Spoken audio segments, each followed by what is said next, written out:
Barcelona, el 14 de mayo de 1981. Historia de la humanidad y la jerarquía.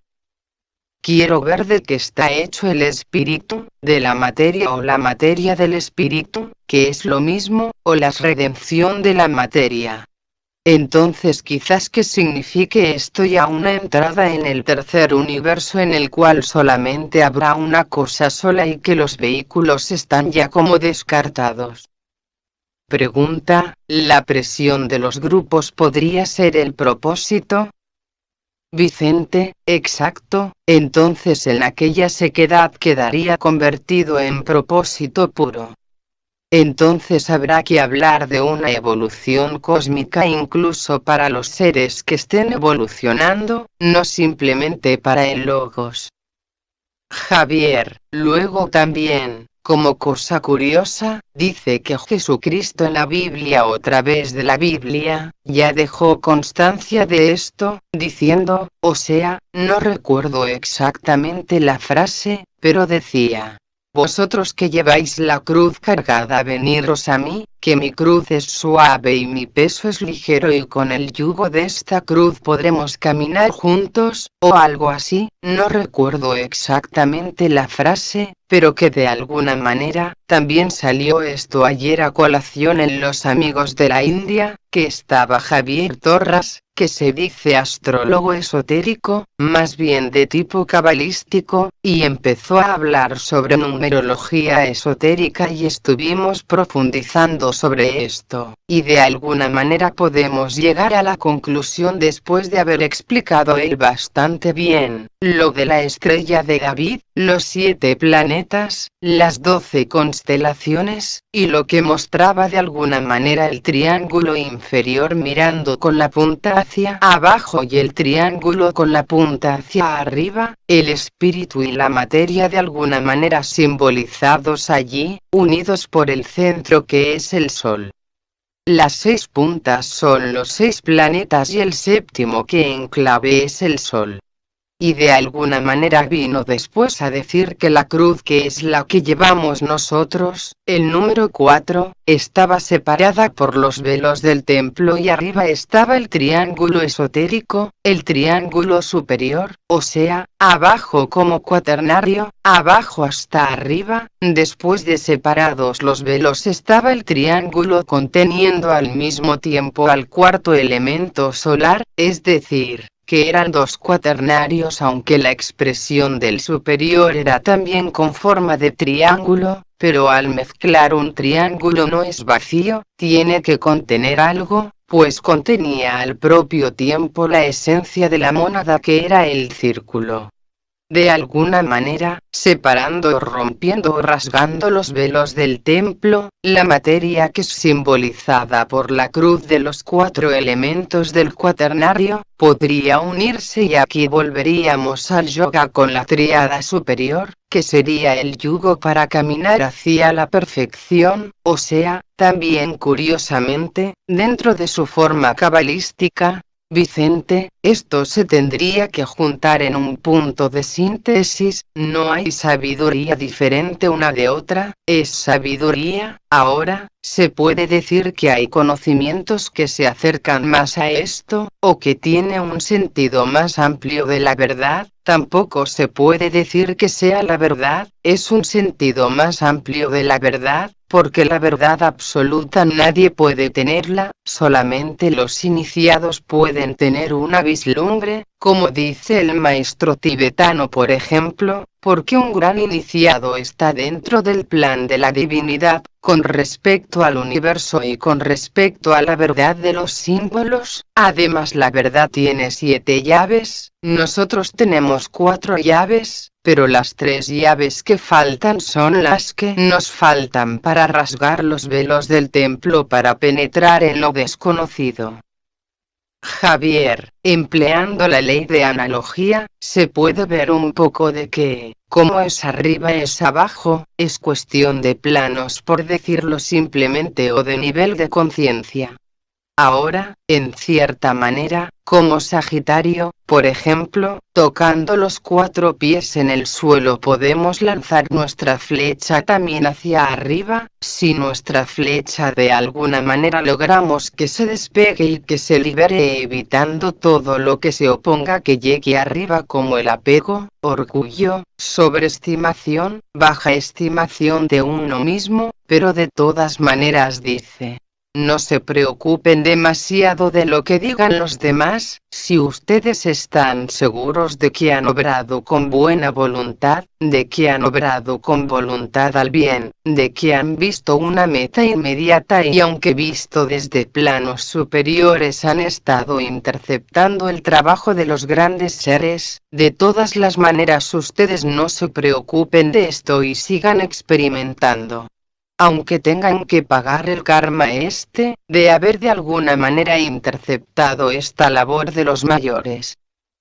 Vicente, creo que fue el tibetano que habla sobre esto de la interferencia de los planes, y se refiere a Madame Blavatsky, no Madame Blavatsky en sí sino concretamente cuando estaba reencarnada en Cagliostro, que interfirió los planes del ashrama del maestro Morya. Se ve que hizo algo que al maestro Morya no le pareció bien y quedó Cagliostro apartado del ashrama durante cierto tiempo. Del primer rayo, estaban muy unidos a la vida de Saint-Germain, es una cosa que explica la historia, aunque no lo explica en profundidad. Todo el mundo habla de Saint-Germain, incluso hay muchos libros, pero de Saint-Germain no se sabe mucho, pero lo que sí se sabe en la vía ashrámica es que ahora Saint-Germain es el Mahachohan, de un Chohan de rayo ha pasado a la categoría de Mahachohan, en tal categoría ha alcanzado su 7ª iniciación, ya no es un Chohan, y uno de sus discípulos está ocupando el cargo de Chohan de 7º rayo, el cual ha pasado de la 5ª a la 6ª iniciación. Leonor, uno de sus discípulos, yo estoy segura que está paseando por Francia a la España. Vicente, puede que esté aquí entre nosotros. Pero, en todo caso, la jerarquía ocupa todo el propósito del plan, entonces da igual donde esté. Naturalmente no podemos decir que no existan iniciados en otros países, singularmente los países que son realmente críticos, que están en una posición que pueden influenciar en los demás países teniendo en cuenta su política, viendo cómo actúa la política mundial y cómo actúan ellos. Iltrud, ya sé que la jerarquía procura, de alguna forma, que los brazos políticos puedan utilizarlos, y como se sabe que ya muchas veces ha ocurrido esto, parece ser no, Vicente, sí, pero es que la sensatez debe ser compartida no solo por unos individuos sino por toda la gente. Cuando se ocupa un gran cargo en un país es porque representa muchas de aquellas energías que están disponibles en aquel país. Lo que pasó con Hitler en Alemania, ¿qué grupo más concreto que el pueblo alemán? Y la experiencia de la guerra que fue iniciada por el pueblo alemán no fue una cosa particular o muy personal de Adolfo Hitler, sino que este representó las ansias del mal karma, por así decirlo. Se juntaron muchas cosas, muchas tensiones para que surgiera un hombre que aparentemente no tenía un valor cualitativo en sí y fue una persona que tuvo un gran carisma. El carisma siempre es falso, pero el auténtico carisma es el de los grandes maestros, los grandes iniciados. Los demás son falsos como, por ejemplo, un cantante mediocre. Si le apoya mucho, la juventud tiene carisma, porque es un espejo que le han puesto encima que deforma la realidad. Lo mismo pasa con los falsos gurús, con las personas que se dicen gurús, que atraen, pues aunque tengan carisma porque se les da importancia, no lo tienen en sí. Es decir que cuando decimos que una persona tiene carisma es cuando una persona está sola, nadie la apoya y tiene carisma, entonces hay un valor interno que es externo. Leonor, no, es que yo quería decir de lo que dice Iltrud, creo que muchos lo pensamos, y muchos lo han pensado antes, y lo pensarán siempre, de por qué las energías de la jerarquía no nos da sobrevivir los deseos, lo que pasa que un cargo, 2, 3, 4 o 5 prominentes de gente sensata los encuentras en una institución, en instituciones hechas pero claro junto con muchos miles de personas que están dentro de estas instituciones y cuidado que se las toquen, y tienen sus razones, las tienen a través de su nivel de vibración, a través de su modo de sentir y pensar. Entonces acaban muchos por darle tiempo al tiempo, otros jugándose la vida y todo termina igual. Para hacer algo bien hay que cambiar algo, es en este cambio que hay dolor, porque no tenemos suficiente capacidad los pueblos de hacer cambios progresivos, algo que sea útil para todos, sin perjudicar la evolución podría ser así, pero nadie deja escapar aquello a lo que está acostumbrado, sean ideas, sean poderes, sean posesiones, lo que sea. Se encuentra siempre como en la institución de la iglesia, habrá muchos curas y muchísimos sacerdotes que son de muy buen sentido, de cultura y de buenos sentimientos, pero no pueden hacer nada por sí solos, como le pasó a Ernesto Verdaguer. Ernesto Verdaguer era un cura de una casa particular, aparte no me gustan intimidades, le daban un pequeño depósito para que hiciera limosnas, pero unas limosnas que eran para darlas al marido de la portera que habían tenido, o al marido de la criada, o la criada que estaba viejecita y como no había seguros ni nada, pues recibía limosnas de vez en cuando. Pero algunas de estas limosnas también se daban por el solo hecho de que habían sido sus criados, entonces el pobre Verdaguer que veía verdaderos dramas de miseria, daba lo suyo, lo que él tenía y dándole a quien mejor se lo merecía, no a quien había sido criado de un dueño, tenía que repartir las limosnas entre quienes las necesitaban. Este sacerdote además murió calumniado porque desdecía al clero. ¿Por qué? Porque hay una institución detrás de este sacerdote, que a esta institución no se la puede dejar. Y así aunque la jerarquía haga esto posible en 2, 3, 4 hombres, verás lo que le sucederá a Mitterrand en Francia, como lo vemos eminentemente en Franco, saboteando por todos lados, para que no se pueda hacer nada, entonces verás, un hombre, 2, 3, 4, no sé lo que hará. Ahora, también te diré que ciertas energías al cabo de los siglos o de los años también van transformando algo el mundo y a veces las cosas se producen en un momento dado que nadie lo espera, y se producen unos cambios que pueden cambiar las instituciones, pero en realidad es como un parto, tiene que haber dolor por desgracia. Te aseguro que lo he pensado, porque fulanito, suponiendo que haya algún fulanito o menganito que me hagan gracia a mí, ¿por qué no pueden hacer esto y esto? No lo pueden hacer, en el nivel del ejército, en el nivel de la economía, en el nivel de todo se encuentra siempre una institución. Pregunta, en momentos de gran crisis o algo desastroso, ¿no puede la jerarquía echar una mano como por ejemplo con Hitler?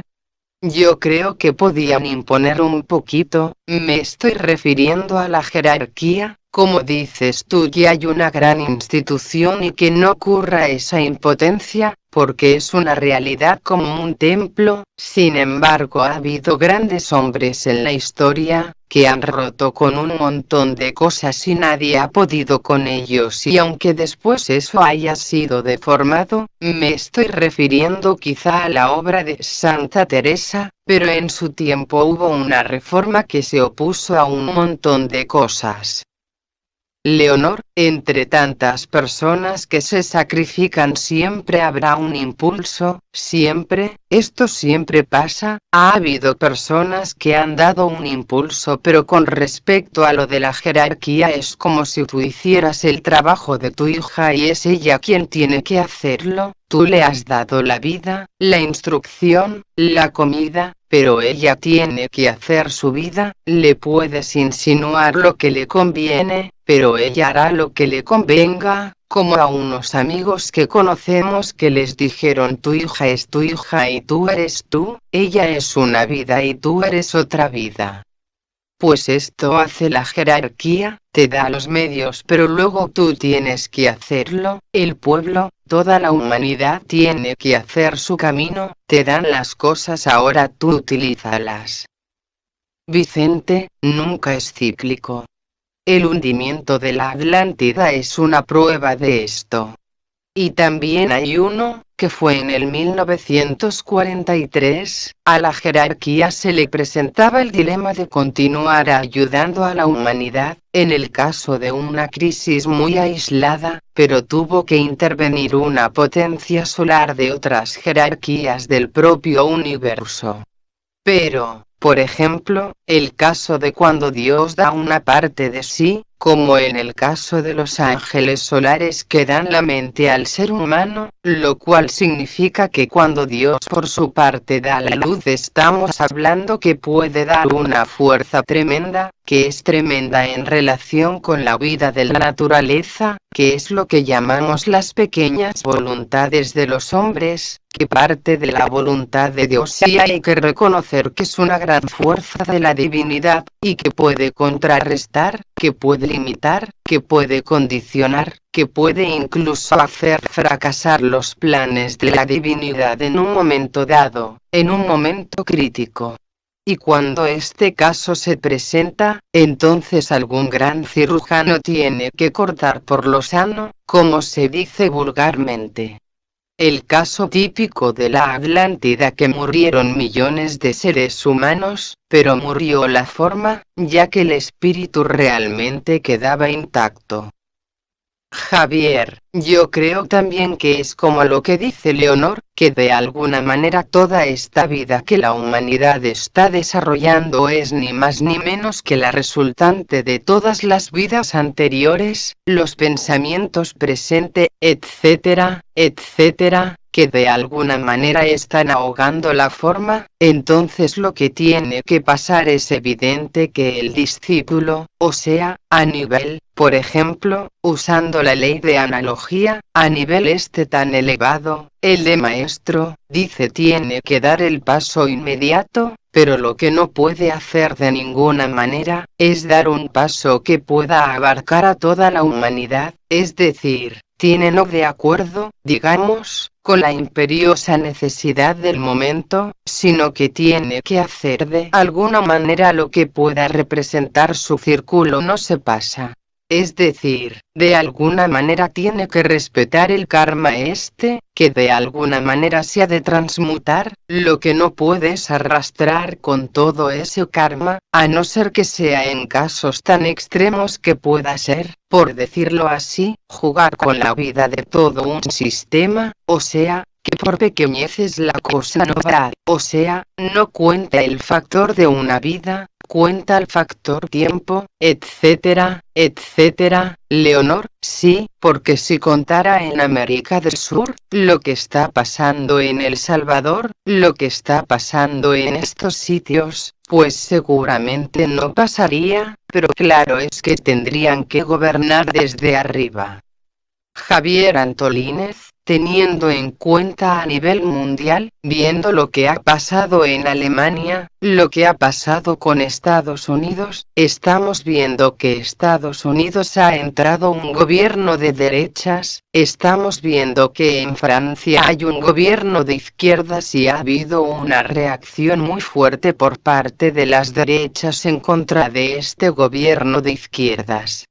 También en España estamos tratando de llegar hacia un desarrollo social mucho más equilibrado y vemos que la derecha está haciendo una labor de zapa para evitar todo eso.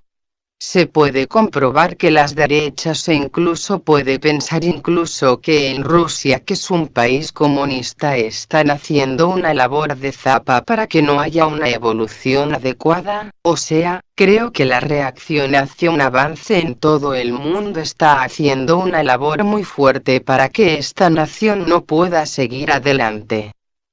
Leonor, siempre ha sido así. Javier Antolínez, pero ahora parece que se están acelerando todavía más. Leonor, pero que siempre ha sido igual. Porque en tiempo de los feudales, en tiempo de todo esto es lo que había.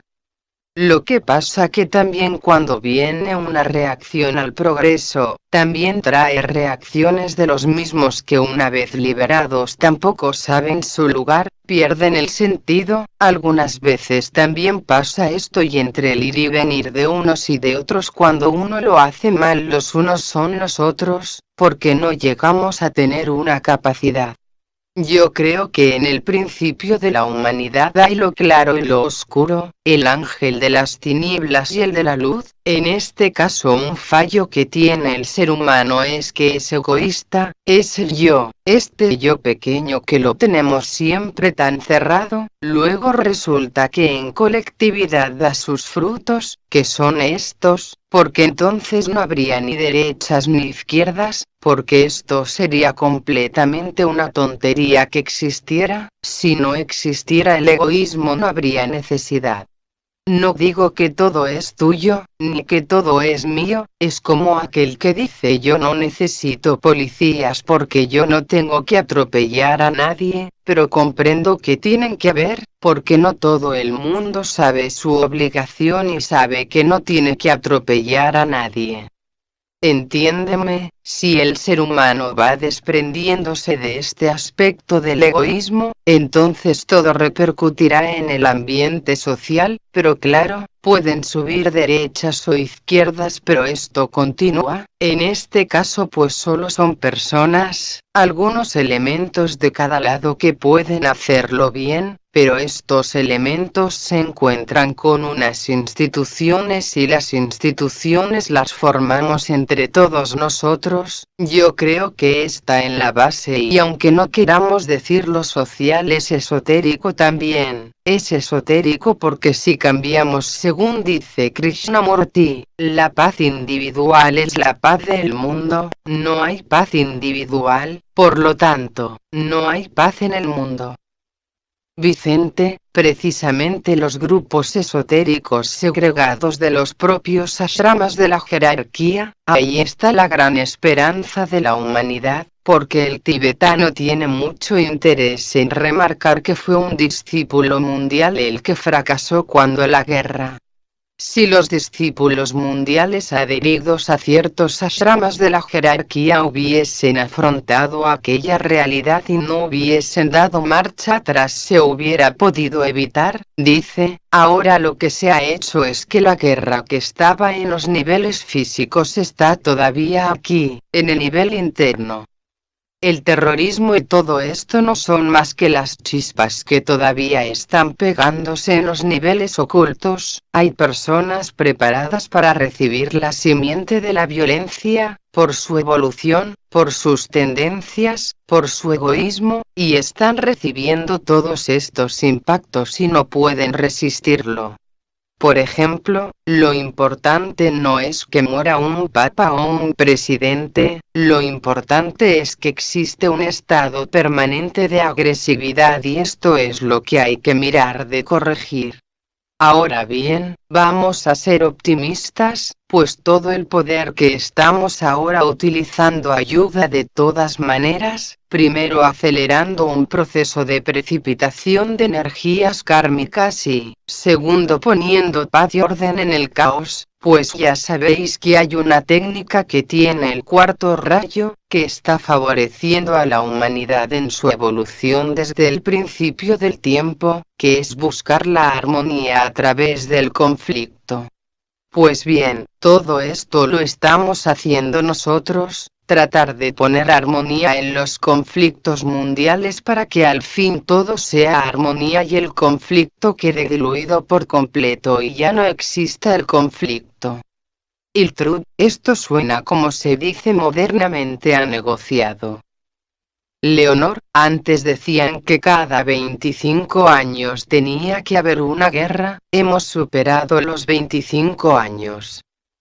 Vicente, no, pero es que cuando hablamos de un rayo de la armonía que precisamente forma parte del contexto kármico, significa que la armonía a través del conflicto, el cuarto rayo en su propia evolución, el cuarto rayo se manifiesta abiertamente allí, es armonía sin conflicto, entonces el único que no tiene conflicto es aquel que puede establecer contacto con el plano búdico y me atrevo a decir que muchas veces tenemos contacto búdico en ciertos niveles del plano búdico, tiene 7 subniveles, por lo tanto, en uno de aquellos subniveles podemos encontrar un poco de esta paz, que forma parte del contexto del plano búdico. Esto es acción y puede llegar a crear una antakarana desde la mente inferior, conflictiva, separativa, y siempre apeteciendo crecer en dimensionalidad y no en liberarse, sino crecer, simplemente, que es el aspecto concreto de la mente, para establecer contacto con el aspecto superior abstracto de la mente a través del ángel solar, que es una etapa solamente, y entonces viene la etapa en la cual el ángel solar te indica el lugar y entonces es cuando prácticamente la antakarana deja existir, que es cuando penetras en el plano búdico, que es cuando la luz se mezcla con tu luz, o se ve la luz dentro de la luz, como dice el Cristo y el tibetano. Significa que si puedes establecer contacto, primero vía el antakarana, cuando estamos aquí creamos un antakarana, es decir, un hilo de luz que te conecta con el plano superior, pero llega un momento en que aquello también se hace inservible, el antakarana tiene que desaparecer, porque dentro del plano búdico no hay nada. Para nosotros no hay nada, existe todo. Existe una magnificencia y la plenitud, daos cuenta que el cuarto rayo y el cuarto plano, que es el plano búdico, expresan el sentir de la humanidad, todo cuanto será la humanidad hasta el final de esta era. No de esta era de Acuario sino de la era de la humanidad, la séptima subraza de la séptima raza. Toda la raza o los individuos de la raza que puedan, tienen que alcanzar la concepción búdica al final de esta cuarta ronda, por lo tanto, lo que dice el tibetano quedará una porción de individuos que no podrán seguir la cuarta ronda. Y no van a quedar abandonados, pero, no podrán seguir el proceso como los demás. Como dentro de una escuela o una universidad hay varios grados, a cada cual le pertenece un grado y no puede pasar de ahí, es la ley de la naturaleza, es la ley de jerarquía, y a esto es a lo que vamos. Entonces, sin establecer jerarquía, pero el fundamento de todas las meditaciones de las escuelas esotéricas, incluso del propio yoga y todas estas cosas, se basan precisamente en el afán de que el hombre debe liberarse del conflicto para alcanzar la unidad, y cuando estamos hablando demasiado requerimos un poco de silencio, ¿verdad? Tiene que hacerse llevar por el silencio, y el silencio te va succionando. En el momento que no puedes resistir el silencio, se hace solo, como si fuese una entidad del silencio, un algo que debe llevarse hacia adentro, como si fuese un sifón que te llevará a otra parte, y cuando la mente ya no lo resiste, cuando el ser ya no lo resiste, hay entonces esta fuerza del silencio que te invade, y el silencio es la venida del plano búdico. Así que no se puede ser espiritual y tener armonía si no se es silencioso, silencioso en tu expresión, naturalmente, no vas a estar en silencio en la vida social, es un silencio interior que está triunfando de la palabra y el ruido, es un triunfo de todo, está más allá de todo, ¿verdad? No se puede comprar una cosa por la otra, es totalmente inocuo, es social, realmente social. Y el tibetano también nos habla de un gran Antakarana que está creando la humanidad como un todo, y a este Antakarana lo llama conciencia social, no conciencia socialista, no conciencia democrática, sino conciencia social. Aquí no hay más que una sola cosa, aquí no hay color. Hay un Antakarana creado, claro que quizá en la cúspide del Antakarana están los discípulos mundiales y los grandes iniciados, y más allá en la progresión apostólica están los hijos de Dios, como se dice en la Biblia, pero que todo es un trabajo que estamos realizando. Así que cuando estamos reunidos, aunque siempre sean los mismos mantras, no tiene más importancia el mantra que la intención con que son pronunciados, y también la armonía que hayamos logrado producir en nuestros ambientes, y que esta armonía se presente en cualquier grupo dentro del cual podamos colaborar, de la clase que sea, porque podemos colaborar socialmente en muchos departamentos. Cuando hay paz se puede colaborar perfectamente en cualquier departamento del trabajo de la jerarquía. Ya sabéis que antiguamente había la pretensión de que el hombre religioso era más espiritual, y esto ha fracasado completamente. No el hombre religioso, sino la idea de que el hombre religioso debía de estar forzosamente dentro de la religión. Al contrario, el hombre religioso será un hombre que podrá trabajar en los departamentos de la política, de la economía, de la ciencia, del arte, de la propia religión, y que habrá santos en todos los sectores del trabajo, no simplemente en cualquier determinada religión. Porque es esto, me atrevo a decirlo, pero es estúpida la idea de que haya santos de una sola religión. El que es santo lo es delante de Dios, no delante de los altares o de una religión determinada.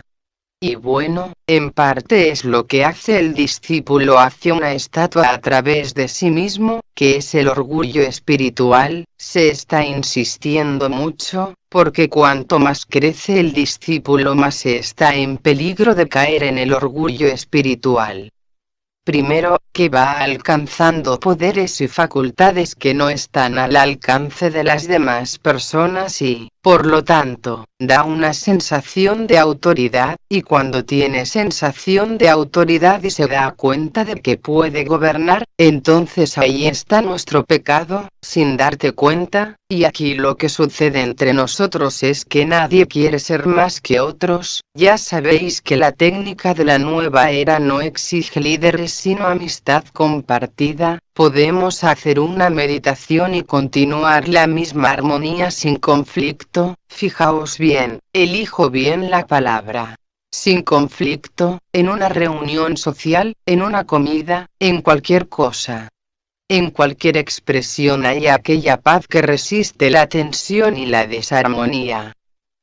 Leonor, oye, y cuando Apolonio de Tiana colocó esos talismanes, entonces era porque no existía en grupo eso que... Vicente, exacto, y además que según nos dice el maestro, cada discípulo compete un talismán dentro de la sociedad. Cuando había talismanes, cuando los ashramas de la jerarquía eran poco numerosos, entonces no había talismanes, sino que eran talismanes metálicos, talismanes minerálicos, por así decirlo, o sustancias creadas por la imposición de Shambhaya o de la jerarquía, y se depositaban en lugares sagrados dentro del agua, del mar, dentro de una gran abertura en la tierra, en una situación en la cual la irradiación del talismán producía ciertos efectos circundantes, efectos espirituales, efectos psicológicos. Según se nos dice, en el lago Le Mans de Ginebra hay un talismán, y sabéis que siempre hay cosas de carácter internacional en Ginebra. Vamos a hablar del pueblo suizo y vamos a hablar del cetro talismánico de Ginebra, porque el suizo, como los demás seres humanos, tiene particularidades muy negativas, y positivas también. Hablamos de talismanes, ¿y para qué sirve un talismán? Según tiene prevista la jerarquía, en comunicación con Shambhaya, los lugares donde han de ser establecidos los talismanes, el mayor de todos está en la isla blanca de Shambhaya, en el desierto del Gobi. Hay talismanes en Shigatse, hay talismanes, por ejemplo, en Nueva York, en Londres, en Darjeeling en la India, en Tokio. Se está creando un talismán en Australia. Y naturalmente el talismán de Nueva York impide que las fuerzas reaccionarias de aquel país puedan llegar a crear una confusión mundial.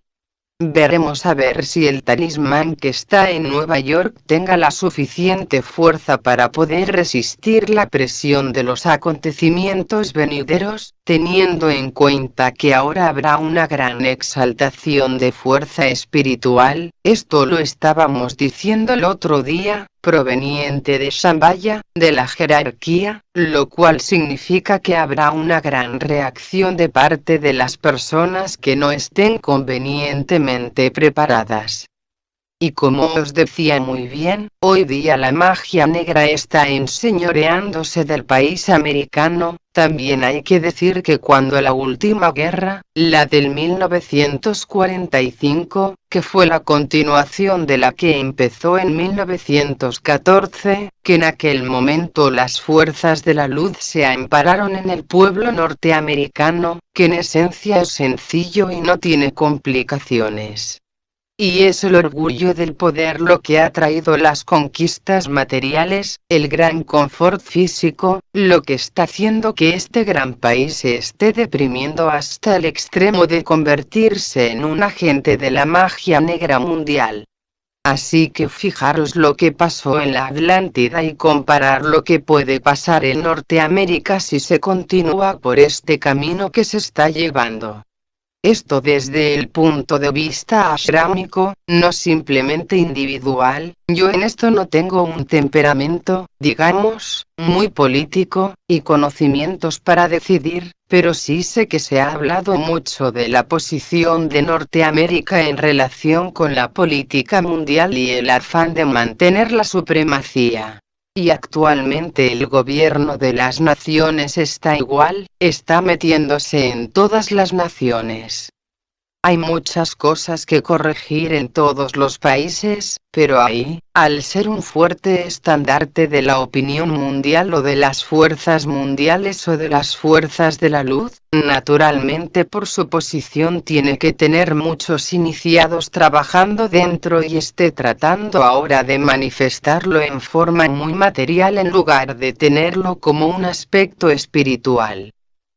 Javier, dice el tibetano hablando de las leyes del grupo, dice que para aquellas personas que estén polarizadas mentalmente y esta polarización mental esté dedicada a los aspectos materiales, cuando les llegue el momento de flujo van a tener mucho estupor, terror incluso, en aquellos que habían confiado en alta estima en aquellos individuos que representaban aquellos valores, y que en el momento en que esta ley actúa dice que va a ser desastroso, o sea, que va a hacer una especie de gran barrida. O sea, que de alguna manera viene a representar lo que estabas diciendo, porque esto de alguna manera en cuanto les llegue el momento de salir va a haber esta confrontación de las dos fuerzas y veremos a ver lo que pasa. Leonor, el mal está en que las dos fuerzas están en cada uno de los. Corte de sonido. Vicente, ¿vas viendo el proceso más o menos? La jerarquía está pendiente siempre de lo que haga la humanidad, como de estar pendiente de sus errores, y que, por lo tanto, habida cuenta que la humanidad tiene una fuerza muy potente que es la voluntad divina, aunque sea pequeña, puede alterar los planes. Las guerras no deben existir en una civilización organizada dentro de unas leyes morales, solamente con un poco de ética las guerras deberían ser evitadas. Javier, o sea, dice también el primero de los defectos que debe de superar el discípulo, o sea, se puede aplicar a cualquiera de los niveles, es precisamente el hecho de considerarse superior a los demás, o sea, en ese caso también se puede aplicar a cualquier estamento. Dice el error estriba en que precisamente se cree que para combatir la violencia se ha de engendrar una violencia de signo contrario de igual fuerza o mayor, mientras que en realidad si la guerra se prepara en la mente de los hombres, es en la mente de los hombres en donde hay que buscar la paz. Pero dice también, que si de alguna manera vemos que el problema de la superioridad, del engreimiento del discípulo, puede acarrear problemas, que siempre los acarrea, la mejor manera de combatirlo es ver la igualdad inherente en todos los seres humanos, y entonces a partir de ahí, a partir de esa igualdad, entonces podremos empezar a trabajar bien. O sea, se ha de tener esta humildad, cuando uno está arriba se puede caer muy bien, pero de alguna manera uno se da cuenta que todavía sigue estando abajo. Vicente, el reconocimiento y después viene la acción. Todo cuanto hacemos es reconocer en el fondo que tenemos limitaciones, y que en la meditación en el grupo, gran parte de estas limitaciones se van extinguiendo, van desapareciendo. Una persona sujeta a una meditación o que esté realizando meditaciones en grupo, en la medida que tiene mucho más valor, tiene la capacidad de poder trascender en cierta manera el karma, puede transmutar. Transmutar es siempre contra el karma, las energías de lo inferior a lo superior, y como que nuestro cuerpo está compuesto de muchas células, por así decir, vibrantes, de tipo eléctrico, de una capacidad de tipo negativo, la meditación no lo hace positivo en su conjunto, entonces, existe la posibilidad de que un cuerpo físico, no adorado como se tiene, como un principio, sino que no se le dé importancia, entonces se busque una polaridad superior, lo que es el cuerpo astral que alcanza niveles superiores, y de ahí empezar la búsqueda, porque siempre la búsqueda empieza con la imaginación del hombre, imaginando cosas, imaginando un mundo mejor, un devenir para su vida. Para imaginar tiene que hacer uso del corazón, entonces ya empieza a suscitar lo que decíamos antes, el discernimiento pasando por la discriminación.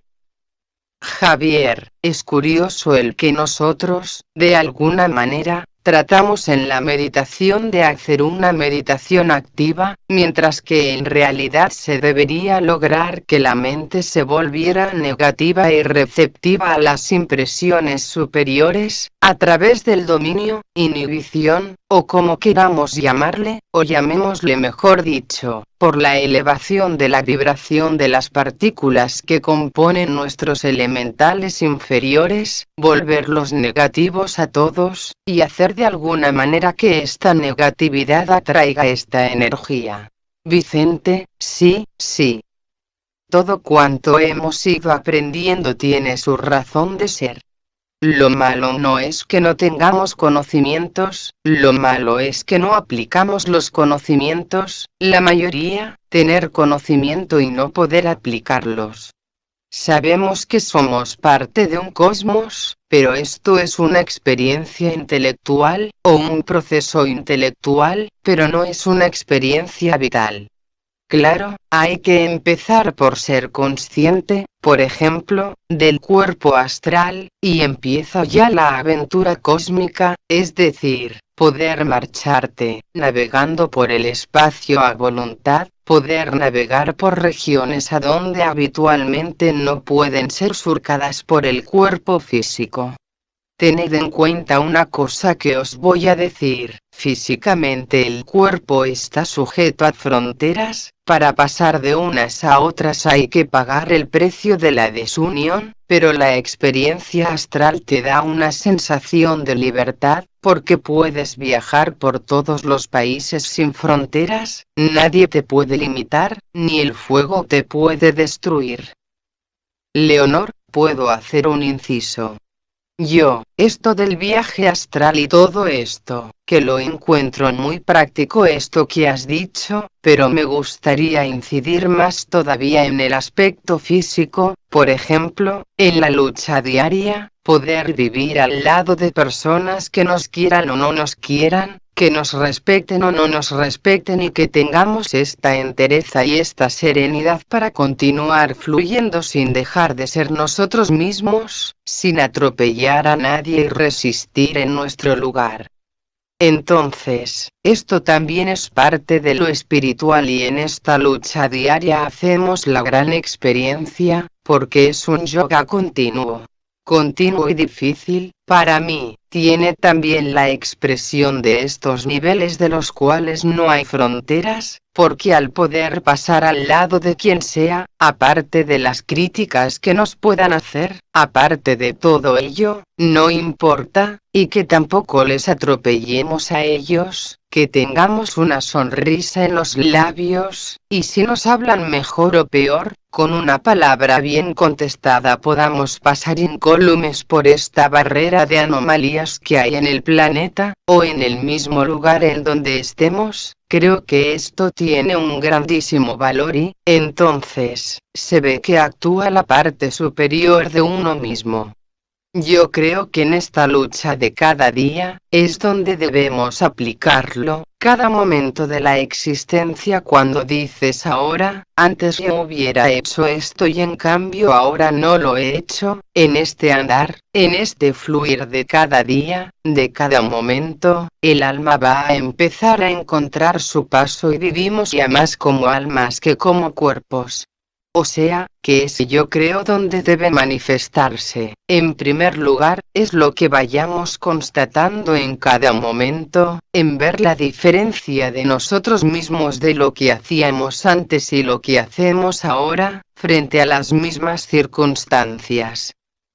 Javier, es una labor de comparación, pero, por ejemplo, hay dos maestros que dicen exactamente lo contrario, aunque no dicen lo contrario, o sea, quitándole el valor, dice que el discípulo tiene que tener la visión fija en el momento, en lo inmediato, dice que no debe perder tiempo mirándolo de atrás.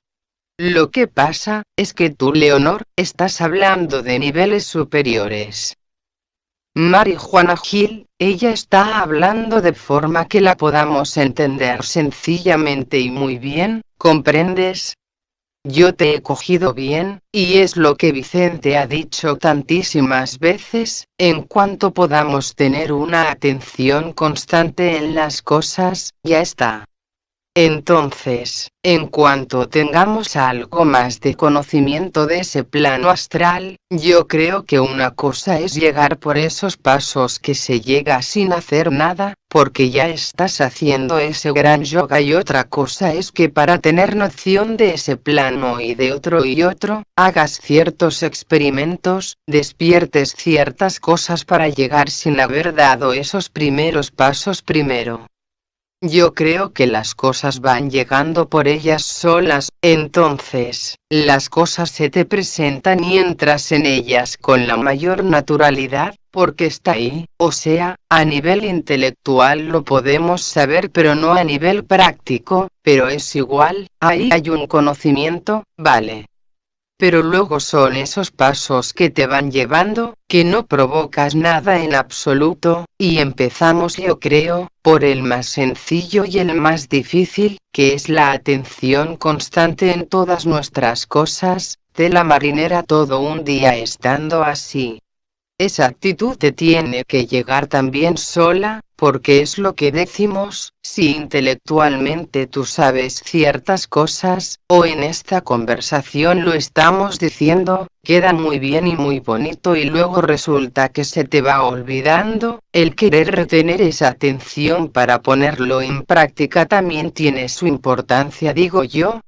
Porque si no se queda en que hacemos poquito y tenemos que esforzarnos cada día en tener más atención, y creo que eso se va despertando también, e incluso por amor, porque cuando tienes atención se te van despertando ciertas cosas y haces las cosas por amor, el no molestar, el poner atención, en hacer una cosa que no ofenda, todo eso es amor y es atención, todo un conjunto. Vicente, es una aplicación de la atención.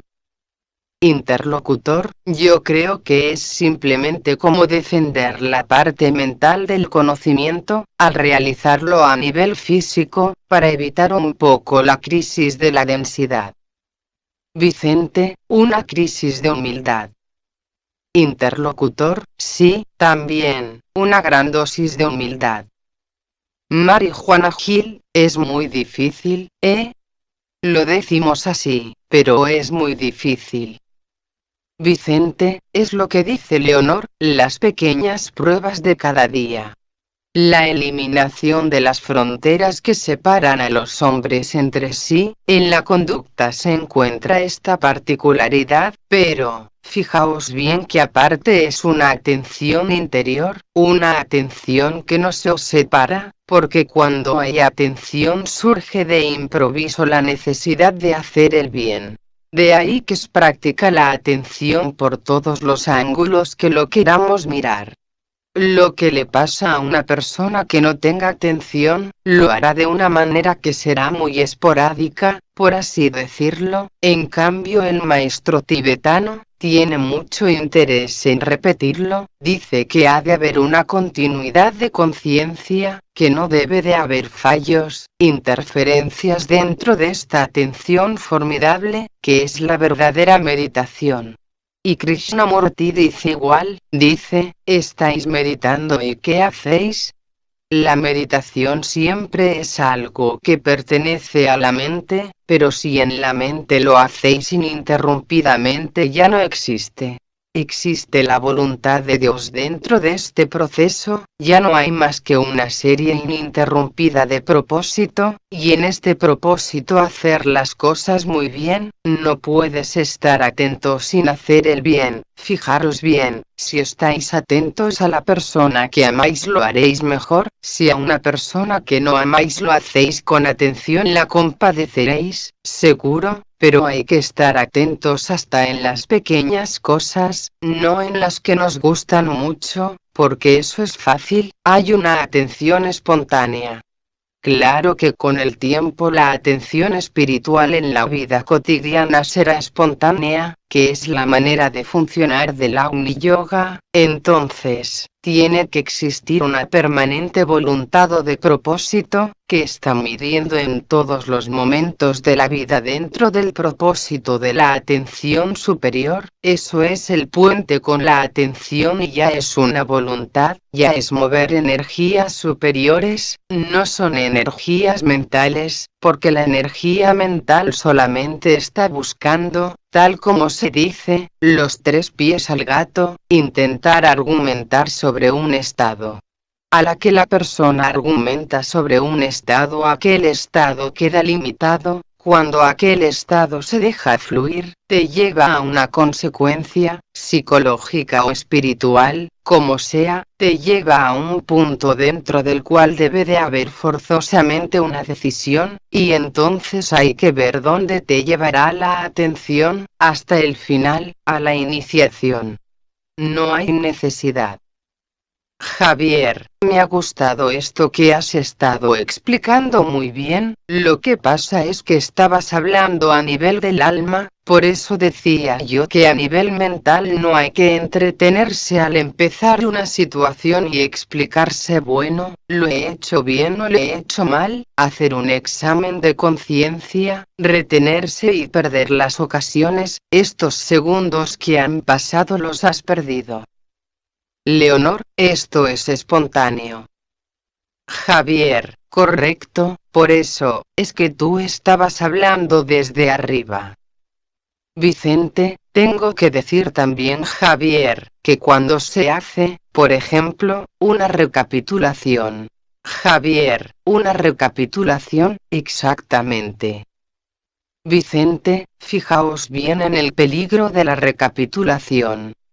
Señora, pues puedes caer en lo negativo más que en lo positivo. Vicente, exacto, porque la recapitulación como método para adquirir memoria es una cosa, pero recapitulación para aplaudir y para condenar es otra, y la verdadera atención en este caso sería observar simplemente lo que hiciste durante el día sin contradecirte, sin aplaudirte y sin condenarte. El problema está ahí. Señora, sí, pero fíjate, hay una cosa que es muy difícil, porque resulta que si yo hago la recapitulación, automáticamente solo, me acuerdo de cualquier cosa que no me ha salido del todo bordado, Vicente. Exacto. Señora, de las que me han salido bien ni me acuerdo, entonces, pues de hecho, solo te das cuenta de las partes negativas. Vicente. Exacto. Señora. ¿Y hasta qué punto? Leonor, sí, porque entonces ya, en otra ocasión, tienes ya una experiencia para que aquello no se repita, cuando menos igual. Interlocutor, de todas maneras, en principio ya se ha reconocido que estaba mal y eso ya es importante a nivel de conciencia, porque si no lo pasarías como cosa buena, en el momento que lo paras quiere decirte algo. Javier, Vicente también en cierta ocasión, en una de sus conferencias dijo, que cuando tú haces algo que de alguna manera está en contra de tus principios, estás creando un karma negativo, esto te produce una impresión, pero que de alguna manera tú has de disolver, ya sea a nivel consciente o inconsciente.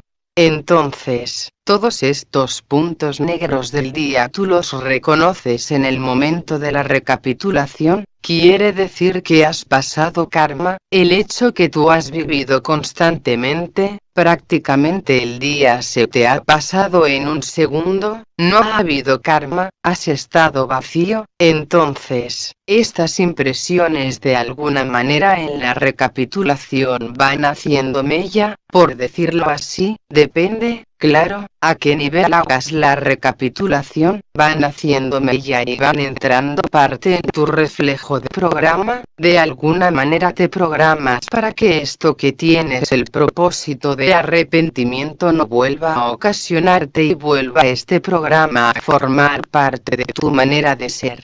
Es decir, que tú ya estás programado de esta manera y, entonces, como ya estás programado no vuelves a caer en el mismo error. Vicente, y además psicológicamente, fijaos bien, si somos capaces de observar sin adherirnos, es muy importante no crear memorias, solamente la adherencia o el apego crea memoria. Señora, pero esos hechos también puede que hayan sido por falta de esa atención que estamos diciendo que hay que tener. Señor, exacto, luego entonces también te creas una limitación por esa falta de atención que hay que tener. El problema yo creo que sería el quitar lastre a todo conocimiento. Señora, bueno, pero ahí hay un hecho, que hay que no volverse a repetir si eres consciente de que lo has hecho mal.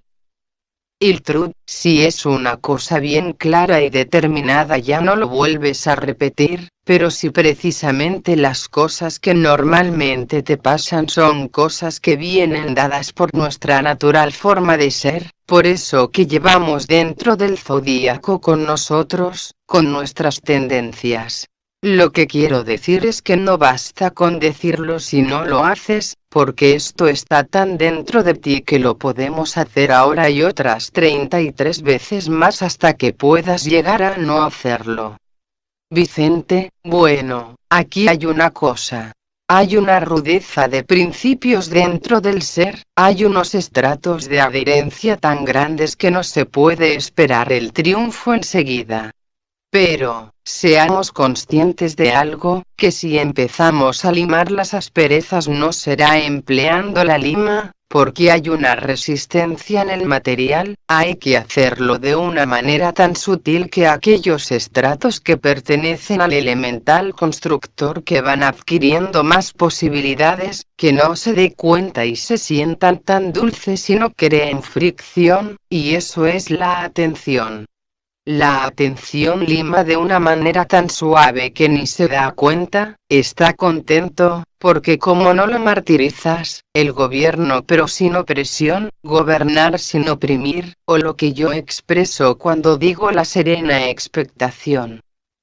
Estar serenamente expectante, una cosa se puede contemplar de muchas maneras, pero la verdadera es la atención sin reacción, o la observación sin adherencia, sin aplaudir ni condenar, a ver si podemos evitar que seamos contendientes de uno u otro bando cuando hay una guerra.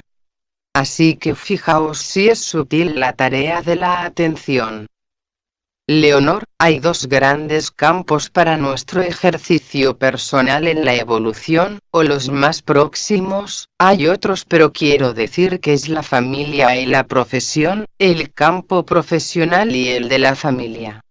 Aquí es donde tenemos un buen yunque para poder aplicar todo lo que aquí se expresa, porque es en el lugar donde tenemos el choque con las auras de los demás, y además con su modo de ser. Aquí forjamos si aplicamos lo que hablamos y si las entendemos, pero empezando por lo más sencillito hasta llegar a lo más elevado, porque lo más elevado está dentro de lo sencillo, aunque no lo sepamos ver.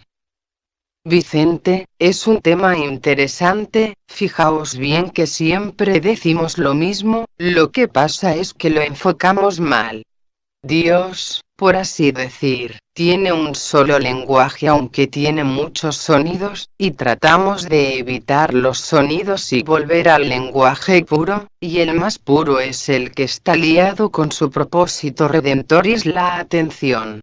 Y está tan atento a su universo, que el universo persiste porque está atento. Si se descuidara un poquito todo el universo se desharía en un momento, porque está creado por su propia voluntad, por la cohesión, y los átomos se descohesionarían. ¿Os dais cuenta cómo la atención cohesiona, incluye? Y que no limita ni condiciona.